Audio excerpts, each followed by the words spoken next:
Ég ætla að byrja að segja frá því þegar ég kynntist Otto Mikkelsen. Hann lærði í Þýskalandi, það var fínmekaníker og IBM Danmörku fékk hann til þess að sjá ekki tölvur en fyrirrennarar tölvana á Íslandi og einnig ritvélar sem IBM var með í þá daga. Þannig að ég var nú ekki nema 4-5 ára þegar ég kynntist Otto og það var vegna þess að hann var með verkstæði á Laugavegi 11, annarri hæð. Og þeir kallarnir, þeir fóru í mat hjá Hólmfríði Benediktsdóttur, konu sem var að passa mig því að pabbi minn hafði þá látist fáum árum áður. Og Otto var svo glaðlegur og skemmtilegur í þá daga. Alltaf var mér vel til hans og ég kallaði hann varapappa svona skeið. Ég heimsótti hann oft upp á verkstæðið á Laugavegi 11, upp á annarri hæð. Ég man það var olíulykt fram á ganginum. Og alltaf þegar ég kom þá svo Otto, nei, vertu velkomin litli vinur, gaman að sjá þau, gjörðu svo vel og fá þau sæti. Og svo leið var sett fyrir fram með ritvél eða reiknivél eða eitthvað sem ég langaði alltaf að fikta í. Og ég mátti fikta þar alveg eins og ég vildi. Þegar ég var 8 ára þá var ég fann að senda staðins fyrir Otto, litabönd í IBM ritvélar að sjálfsögðu. Og næst lágu leiðir okkur saman þegar ég var nýkominn úr gagnfræðaskóla, 16 ára gamall. Vorið 1962. Þá fer ég til Ottos og segi við Otto, vantar ekki mann, get ég fengið vinnu hjá þér? Otto hugsaði sig barði í borðið, ég segi 80% já, en ég þarf að tala við Sigurð skrifstofustjóra fyrst og mína menn, komdu á morgun. Ég kom daginn eftir og þá var þetta orðið 100% já og ég var ráðinn, en ég mátti ekki byrja fyrir en 2. júní sem að laugardagur til lukku. Þannig að það hlýtur að hafa verið laugardagur 2. júní þá, en ég á eftir að gafa því. Nú, ég var sendill þarna, en hafði mikinn áhuga á vélunum eftir sem áður og var fljótur að koma mér inn í þessar rit- og reiknivélar sem Otto var með. Hann var með vélar frá Lago Marsino, ítalskar vélar, sem kepptu við Atto-X og stærstu vélarnar af gerðinni Totalia Division og Totalia Grand Total. Það var óskaplega gaman fyrir strákinn að fikta í þessum vélum, enda gæti ég svara allir spurningum ef einhverjar voru. Þannig að ég var svona hafður í sölunni. Haustið 62 þá sýning í Verslunarskólanum og ég hafði einmitt tekið inntökupróf inn í 3. bekk Verslunarskóla Íslands þarna vorið, leið ég tók gagnfræðiprófið. En þarna í staðinn fyrir að ganga í skólan þá lenti ég í því að sýna skólakrökkunum í 3. bekk þessar vélar, eða hvort það var í 4. bekk. Sýnaði þessar rit- og reiknivélar sem Otto var með og þar á meðal var maður sem ég kynntist svo betur seinna, hann hét Gunnar M. Hansson og var jafnhár og ég í loftinu. Árin líða og 1963 í nóvember þá sé ég mann sem ég hafði ekki séð áður, hann hét Ebenezer Þ. Sturluson.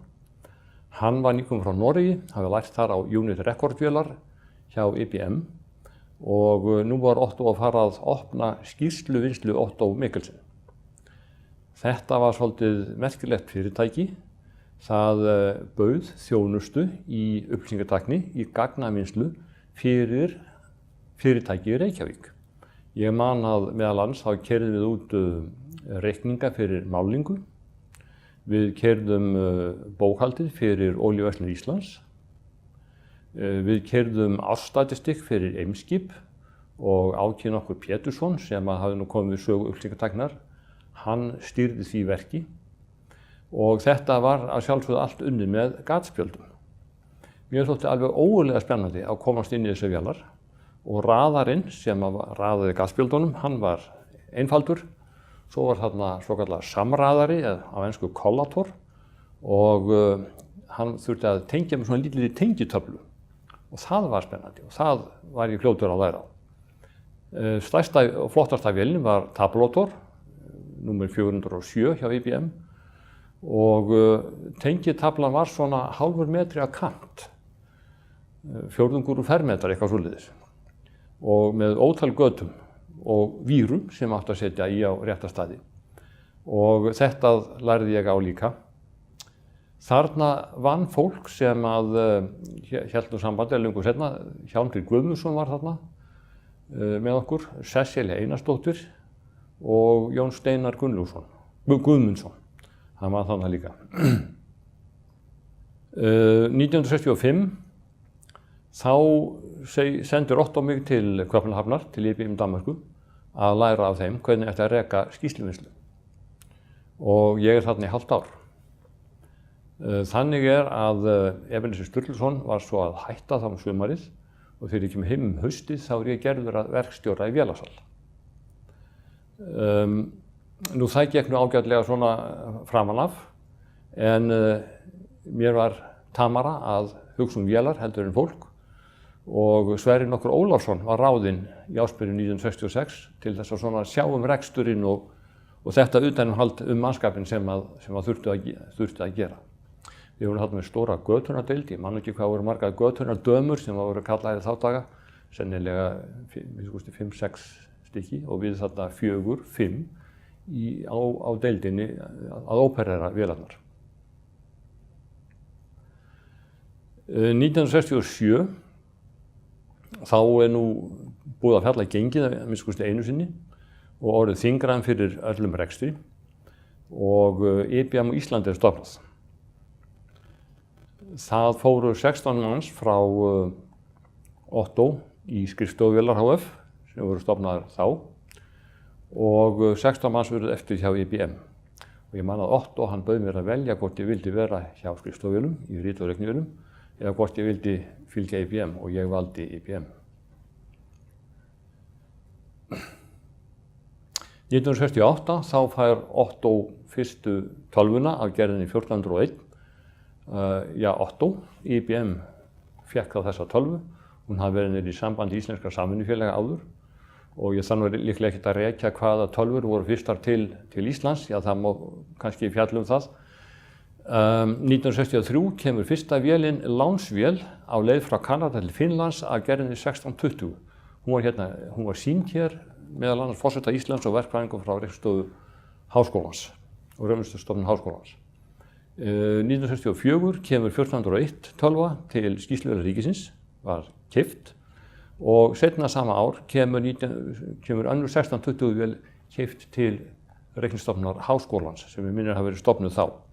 En þetta til ítarlega heimildur að ég veit. Nú 1968 þá bætast við ýmis verkefni af því að nú skýrsluvinnslan komin með tölvu og það farið að gera statistikk fyrir Flugfélag Íslands og ýmislegt fleira.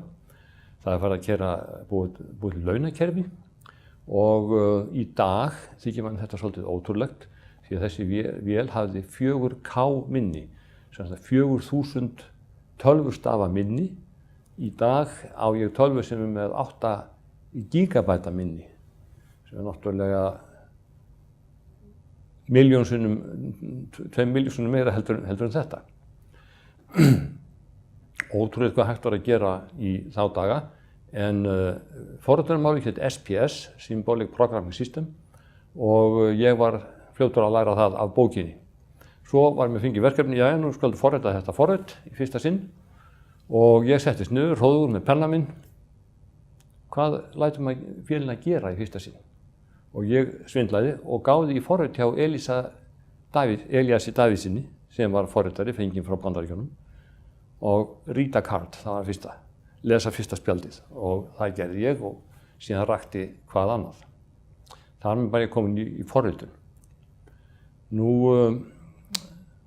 síðan meir ég látinn taka við bókasafninu og IBM var með mjög sérstaka námsaðferð, það að segja, þeir gáfu svokallaðar sjálfsnámsbækur.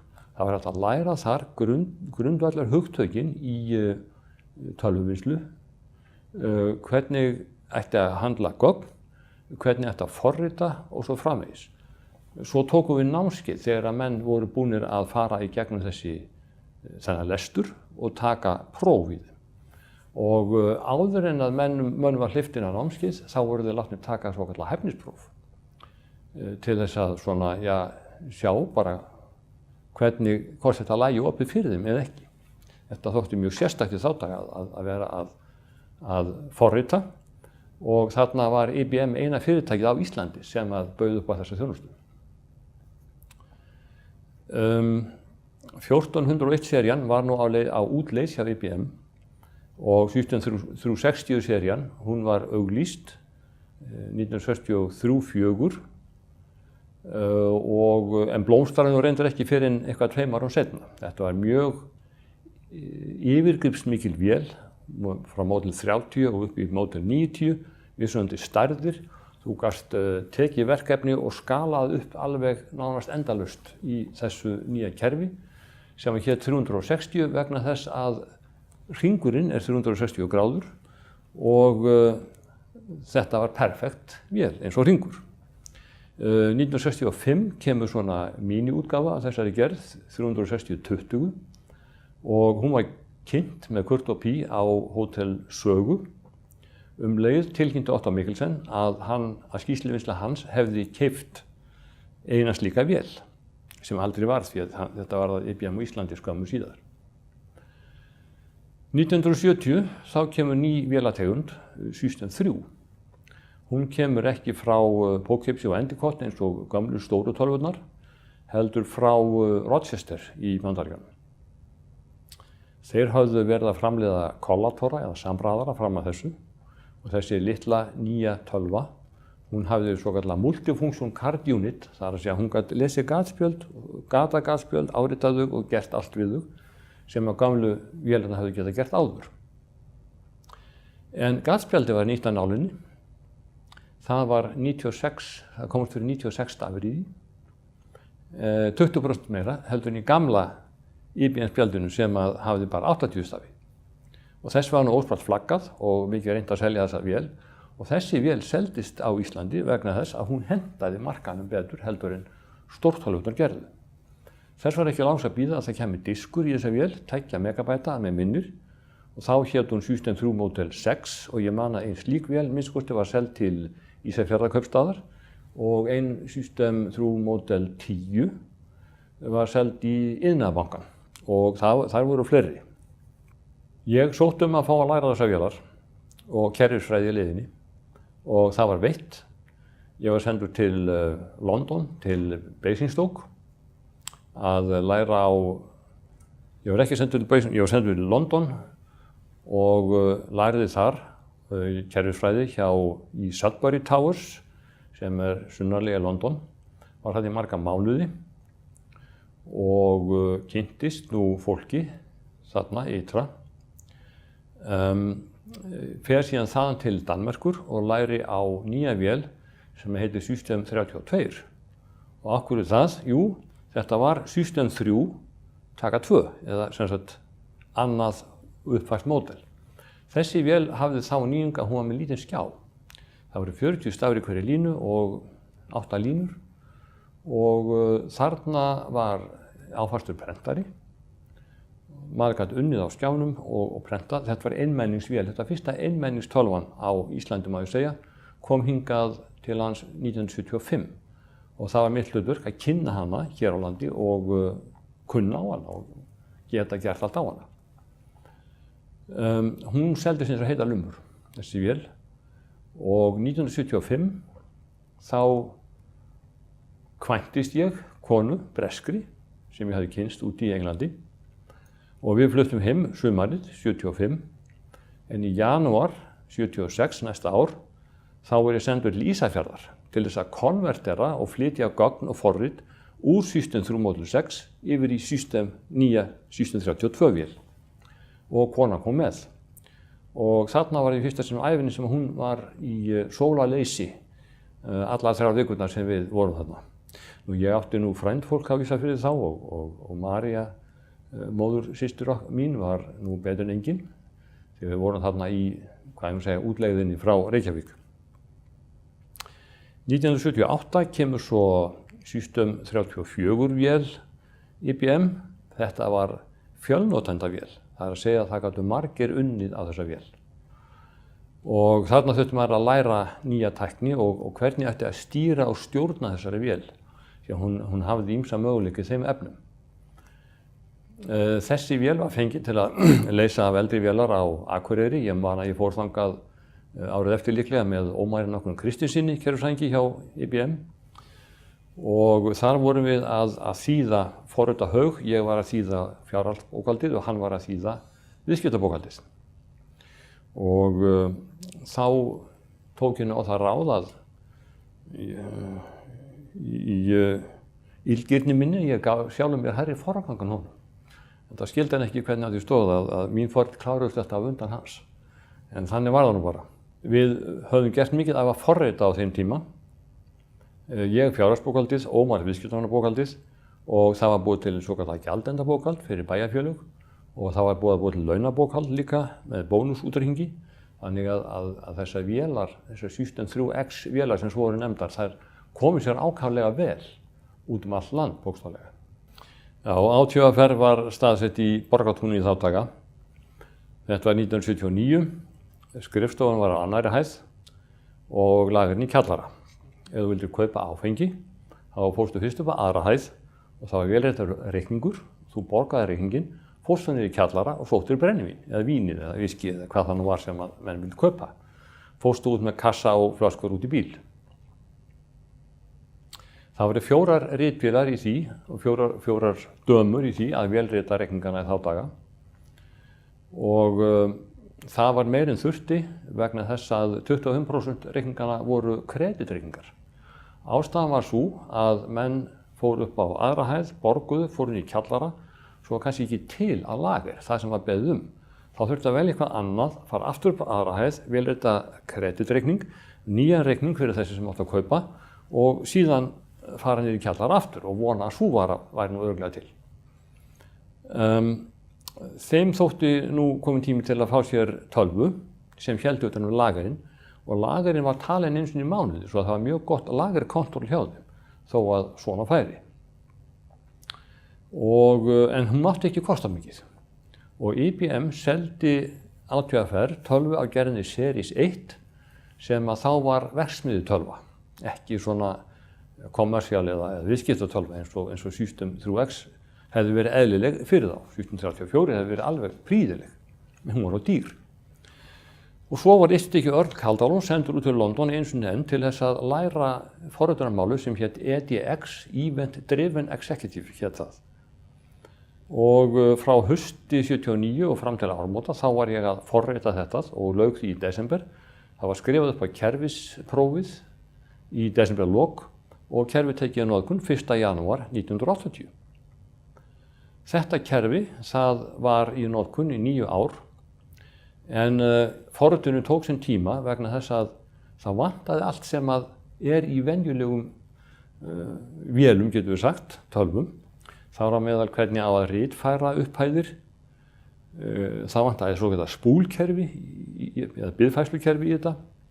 Það vantaði record lock sem læsti þeirri færslu sem var verið að afgreiða. Nú voru 2 afgreiða þarna í einu.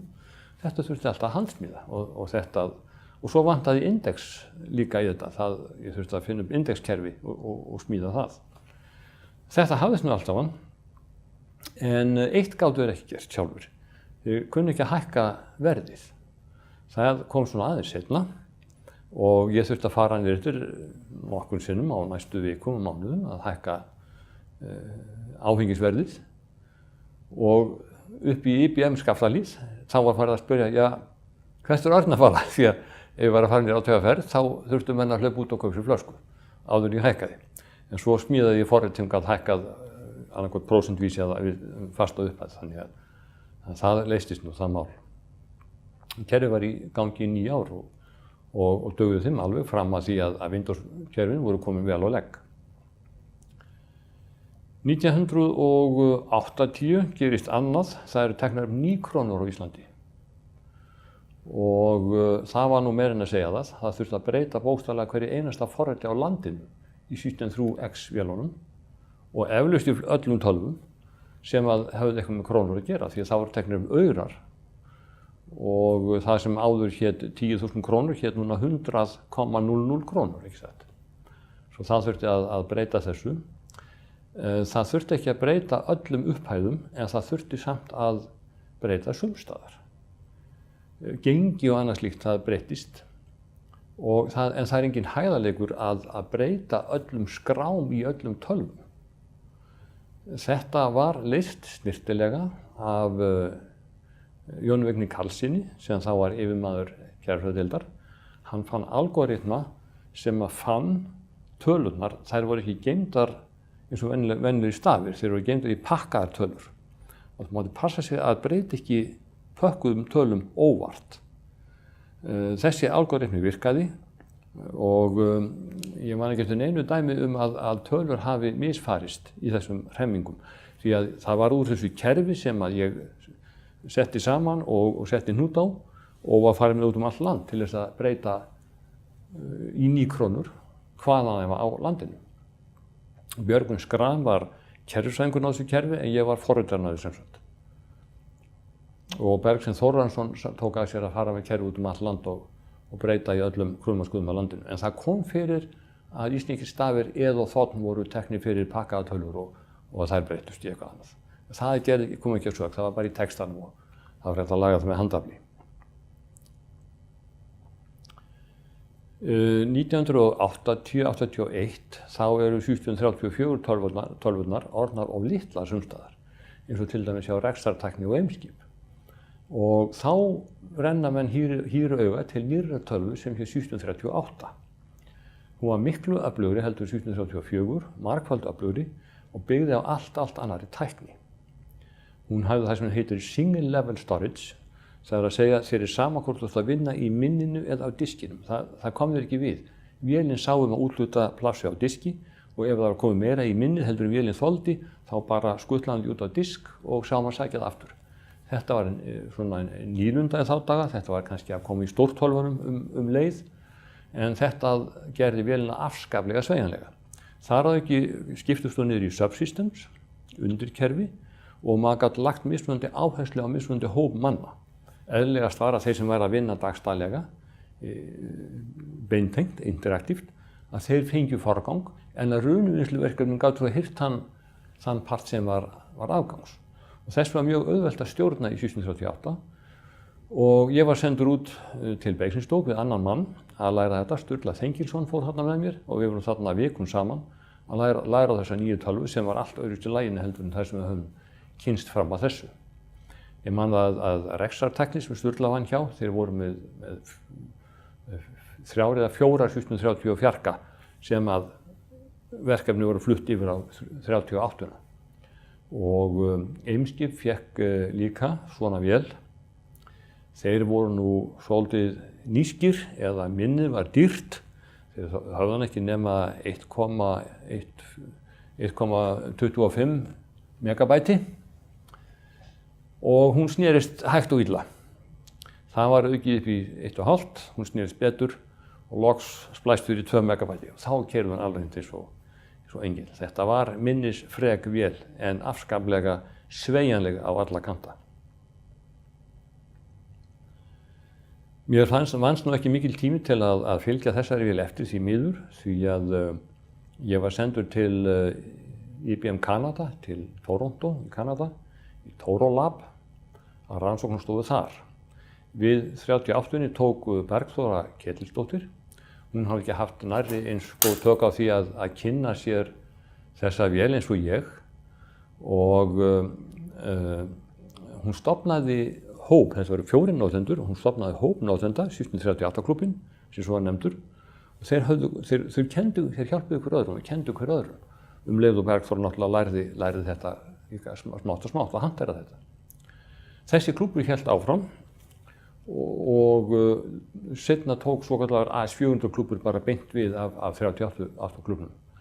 En ég þurfti hins vegar að fara til Kanada að hjálpa til við að búa til vél sem hlaut nafnið DisplayWriter eða ritfangur á íslensku.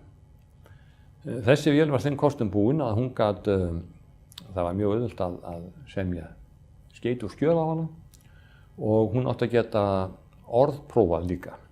En það var reyndar ekki komin sá eiginleiki var reyndar ekki komin í íslensku þá.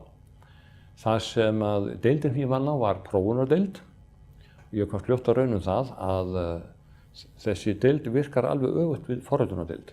Forritunardeild svona uppbyggileg vinna, á prófunardeildinni á sér stað niðurrifs starfsemi. Þú færð svokallaðar test cases til þess að prófa forritin og ef þú finnur ekki villu í forriti þá klikkaði test case hjá þér vegna þess að villan er þarna. Þeir vita það, þú bara fannst það ekki. Það er auðvelt að segja þetta en í til dæmis kerfin sem 30 miljón línur að stærð. Ef þú bara með 1% villu, já það væri það 300.000 línur villusar. 1 prómill, 0,01 prómill, það alltaf villur í öllum kerfum. Það er ekki hægt að gera það 100% réttar, þannig að prófunardeildin á að finna villuna. Og mitt hlutverk var, hvaðan kominn test casein, þau kom frá IBM í Austin. Ég átti að flytja af einni stórtölvu yfir á stórtölvu í Torolab, þaðan yfir á aðra vél, þaðan yfir á Series 1 sem bjóð til disklingin sem síðan gekk inn í þennan display-writer því hann var með disklingum. Í Toronto, þetta hét National Language Technical Center sem ég var í og þarna var hugsað tungumáli og hvert tungumál þyrfti. Passa að hafa rétt lyklaborð, rétt stafamengi, réttar stafatöflur og hvernig prentarar ættu að prenta og svo framvegis. Ég var hérna að vinna innan menn sem voru sérfræðingar í þessu og þeir bentu mér á það að það voru tvær töflur notaðar á Íslandi, eina fyrir stórtölvu, einn fyrir miðlungstölvur. Og þetta náttúrulega gekk ekki, svo ég tók það að mér að skrifa eina stafatöflu sem hentaði báðum, sem hefði sama stafamengi og allar aðrar töflur hjá IBM.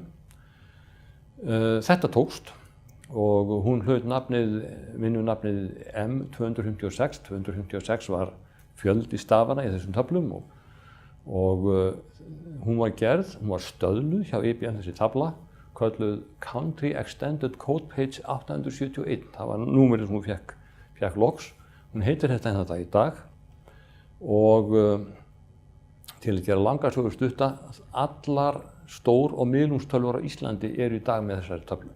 Þetta er tafla sem byggist á EBSTIC-kódanum, EBCDIC-kódanum, sem ég kann ekki lengur skammstöfunum á. Og ég á frumritið heima í skáp, sem hann skrifaði sjálfur.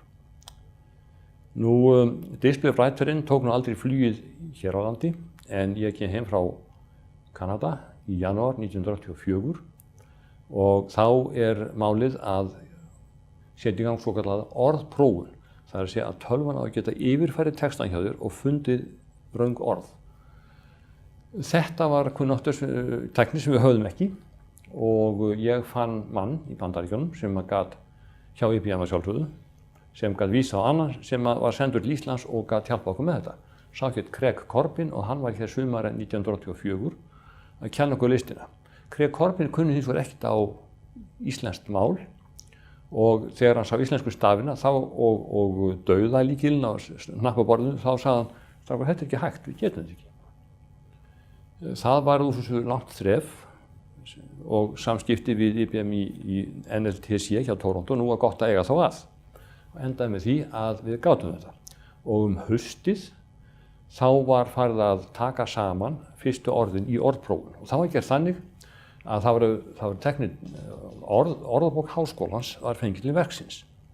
Það voru teknir valdir textar af íslensku sem voru skráðir hreinlega. Út af þessu komu 150.000 orð. Við bættust að minnst 500.000 orða sem við fengum á segulbandi frá Morgunblaðinu. Þessi orðhaugur var tekinn saman og mér var falið að sía hann í sundur og raða orðunum eftir hvað þau kemur oft fyrir. Algengustu orðin fyrst og svo framvegis. Þessi listi var síðan settur í hendur fólksins hjá Orðabók Háskólans sem að beygði öll orðin í botn. Út af þessu kom listi upp á 220.000 orðmyndir en 20.000 til 25.000 mismunandi orð. Þeir sem að gengu vasklega að þessu verki hétu Jón Hilmar Jónsson, kantmag og Jörgen Pind en þá vantaði einhverja tölvu eða tæki eða kerfi sem gat notað þessa orðprófun og þá var byrjaði að þýða fyrirbæri sem að tók við af þessum display-writer sem ég nefndi áðan. Það var Ritvangur 370, hann hlaut þetta nafn hjá Orðabók Háskólans.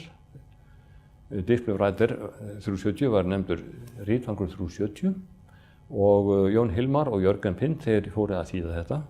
Og tólið sem við notuð var Ritvangurinn sjálfur. Hann sem sagt þýddi sjálf á sig.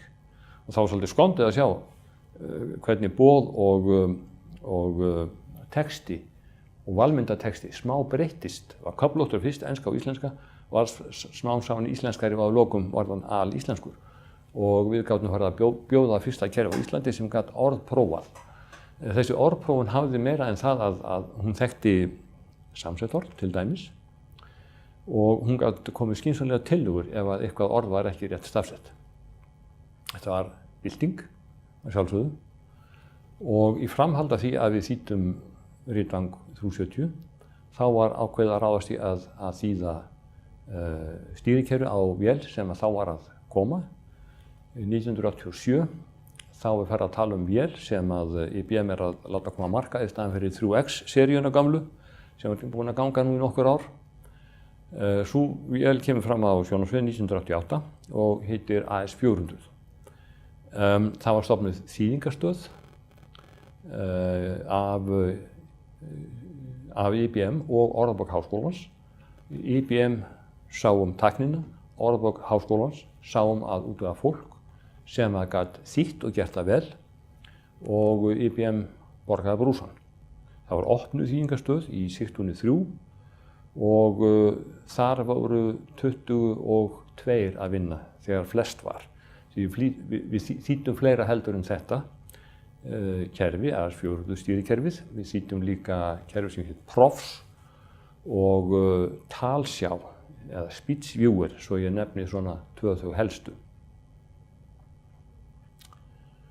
Það gerðist nú eina nóttina þegar við vorum að loka hönd á fyrstu þýðingu AS400 að við fengum skeyti frá Bandaríkjunum.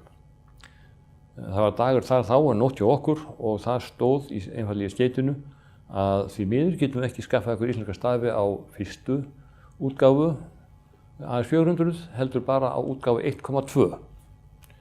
Have a good day, endaði skeytið. Have a good day. Við héldum nú aldeilis ekki, ég og var að vinna þarna með annan mann. Við tókum við til og skrifuðum þeim gott skeyti. Það var þannig að við spurðum á hvernig þeim liði ef að 4 öftustu stafirnir í stafrófinu þeirra væru teknir úr sambandi, 2x, x, y, z og við settum í staðinn dollar, prósentumerki, number sign og ampersand. Og svo fórum við að skrifa afsökunarbréfið til kúnnanna. Dear Mr. Customer, we are extremely sorry that our new AS400 getur ekki og svo framvegis. Þið getur rétt ímyndað okkur hvernig þetta hefur litið út á prenti. Og þetta sendi ég á 15 aðila, beggja vegna Atlants ála. Ég átti 5 í Ameríku og 10 á Norðurlöndum. Við fengum íslenskuna strax frá 1.0. Þannig að þetta var nú ákveðin sigur og bjargaði horn þarna á ögurstundum. Og það var tekið til þess að íslenska þýðingin við vorum fyrstir tilbúnir með okkar þýðingu, íslensku þýðingu af öllum ríkjum Vestur-Evrópu sem þá voru 12.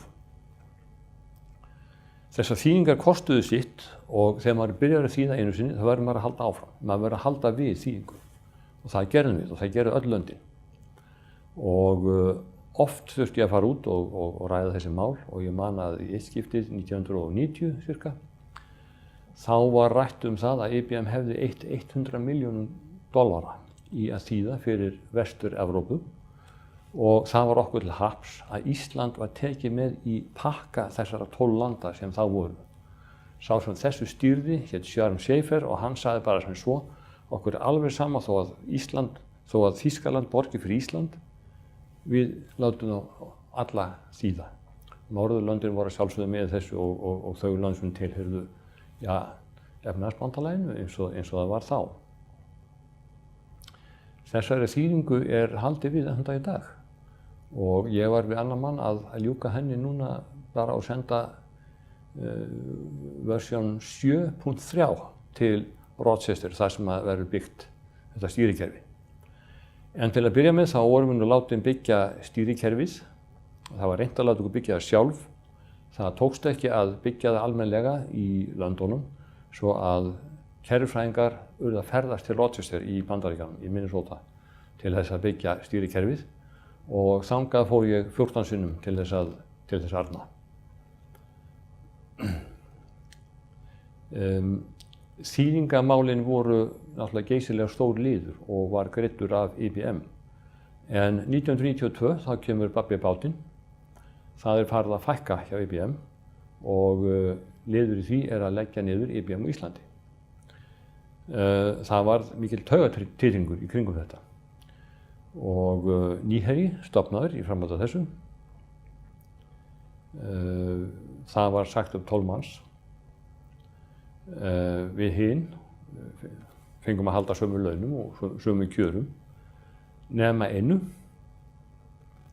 IBM hafði rekið svokallaðan IBM klúbb og á hans vegum þá fengum við að fara á 5 ára fresti í ferðalag á kostnað IBM. Og miðinn sem við fengum var eins og ferð fyrir 2 frá Reykjavík til Madrid og tilbaka. Þetta dugði mönnum til að menn fóru á 5 ára fresti og skoðu þessu bara vel í heiminum og þetta hlutur sem mjög myndarlegt af IBM að hafa gert. Það var Otto Mikkelsen sem átti hugmyndina að þessari útfærslu á því að í öðrum löndum þá byggði IBM skála þar sem menn gátu hafst við og menn gátu farið og spjalla saman þar og verið þar saman, haft sín hobby og svo framvegis. Því var ekki til að dreifa á Íslandi svo að þetta kom í staðinn. Nýherji tekur við og þá verða miklar breytingar hjá IBM sem áður var. Í fyrsta lagi þá hætt með þessa stóru þýðingarstöð. Hún flutt yfir að NSK 16, ég verð að sjá það og 4 þýðendur ráðnir inngöngu. Í öðru lagi þá leggjum við niður stórtölvuumhverfið niður í kjallara og tökum upp aðeins 400 í staðinn. Og við fengum keyrslukerfið okkar, bókhaldkerfið, fengum við frá Kerfi. Og þar kynntist ég Theodor Ottosinni, því ég var látin sjá þessa aðeins 400 vél niður í kjallara. Það var margt fleira sem breyttist. 1996 þá ég látin taka við EDI-kerfinu á Pálma Bjarnasyni og þá tek ég sæti í stjórn IcePro sem varamaður. 1998 komin nýr forstjóri, Frosti, hann tók við af Gunnar Hansinni 1996 og hann sér að Nýherji fara að selja svokallað SAP-kerfi sem tröllakerfi og mjög yfirgripsmikið kerfi þar sem þú getur rakið hverja einustu færslu og ég setti inn slíkt kerfi 3.1i kerfi setti ég upp 1998 í samvinnu við annan. Talsjáin, það var búið að þýða hana á íslensku gjörsamlega og aðlaga kerfið að íslensku. Talsjá mjög merkilegt forrit sem að auðveldar talhömluðum að heyra og skynja og skilja hvernig þið bera fram því að þú getur séð hvað þú segir. Þetta var búið að aðlaga hér og talmeinafræðingar voru mjög hrifnir af þessu kerfi. Það kostaði sitt en það var mjög fullkomið og það lenti á yðareinlægum að kynna þetta sem víðast og ég man að eitt árið þá seldum við 15 stykki til bara Hafnarfjarðarkaupstaðar með námskeið og allt sem þurfti að halda í framhald af því. Ásthildur Snorradóttir hét sú sem að var sá talmeinafræðingur sem var svona helst koma að þessu kerfi. Nú 1999 eru aldamótin framöndan og það farið að undirbúa breytingu á passa að kerfi bara hrynji ekki aldamótin.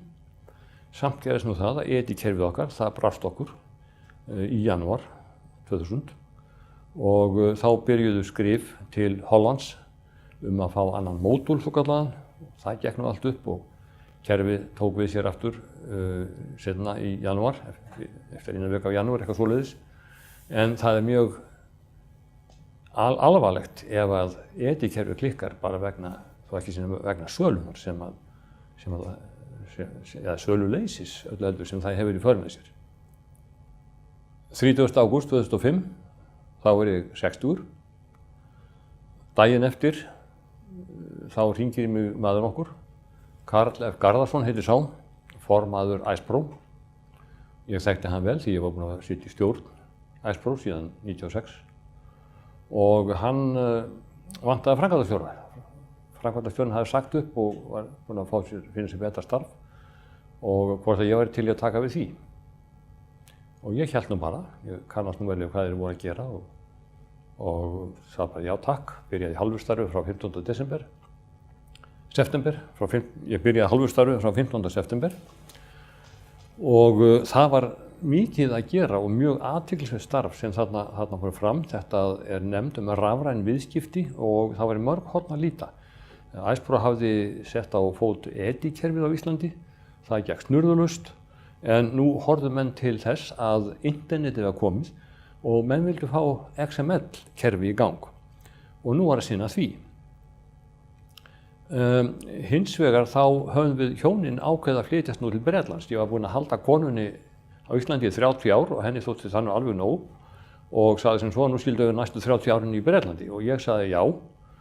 En nú ég nýkomin í annað starf á Íslandi, fór nú tvisvar til Bretlands á þessum tíma en í ársbyrjun 2006 þá sagði ég nú á stjórnarfundi Icepro að ég ætlaði að flytja til Bretlands og því var ekki mótmælt. Seinna þetta ár, í febrúar 2006, þá göngum við til samstarfs við NES-hópinn, North European Subset heitir hann.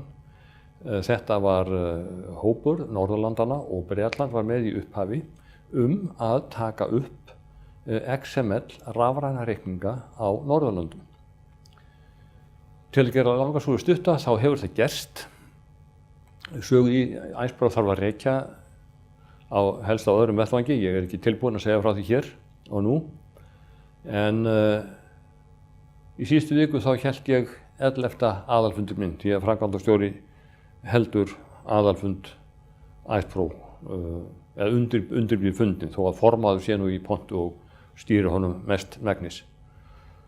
Þegar ég lítum farin veg, það hefur mikið gerst og þegar ég byrjaði að hugsa þetta hvað hefði gerst, þá var þetta eins og að hella úr einhverju Pandóruboxi. Það bara þetta og þetta og þetta og þetta og ég veit að ég búinn að gleyma að segja frá meirinn helmingnum.